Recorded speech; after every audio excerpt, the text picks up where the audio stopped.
Well, with Easter just around the corner, it's the perfect time to start planting some of your popular kitchen herbs in patio planters or directly out into your garden soil.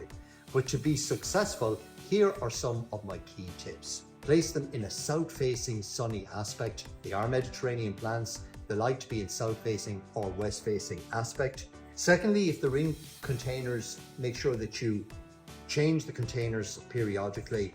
Just moving the pots around will ensure they're getting as much sunlight as possible. Trim the herbs on a regular basis, and that encourages new growth, so your herbs will continue to produce fresh growth right through the spring, summer and autumn period, and that allows you to use the herbs on a regular basis. If you're not ready to use them, simply freeze them in ice cubes and the herbs will stay fresh, ready to be used at any time. And finally, give your herbs a liquid feed once a fortnight from late March right through until the end of June, and that will ensure that they're producing fresh growth on a regular basis. Now is the perfect time to plant some of the popular kitchen herbs in pots containers directly outside, and here at Horkans we've got a wonderful selection ready for planting now.